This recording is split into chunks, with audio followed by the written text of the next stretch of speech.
Yo, what's up guys, welcome back to this channel, and today I want to show you guys how to resolve transaction errors in Google Wallet. Let's get straight into it. So common transaction errors include transaction declined, where the transaction was declined by the bank or credit card company. There's also insufficient funds, where there are insufficient funds in the account to complete the transactions. Or you could also have invalid payment method, where the payment method is invalid or expired. And there's also network issues, where you have network issues that prevents the transaction from processing.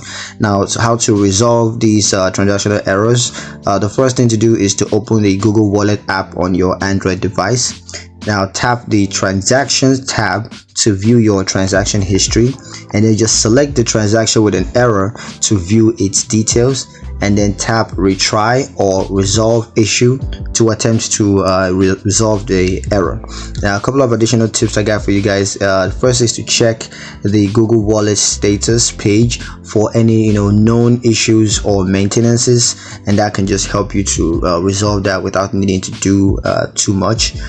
You could also restart your device to resolve any technical issues. You could also contact Google Wallet support for assistance with resolving transaction errors. And also, you want to make sure to keep your Google Wallet app up to date to ensure that you have the latest features and bug fixes. Now, for preventing transaction errors, the first thing you want to do is to ensure accurate payment method information to prevent these errors. You could also monitor your account balance to prevent insufficient fund type errors. Also, use a stable network connection to prevent the network issues error. You could also regularly review your transaction history to detect any past errors or any issues. So yeah, that's pretty much it for the video, guys. Hope you found it useful enough. If you did, like the video, comment down below, let me know what you thought, share the video with your friends, and subscribe to the channel if you haven't done so already. And I will see you guys in the next one. Peace.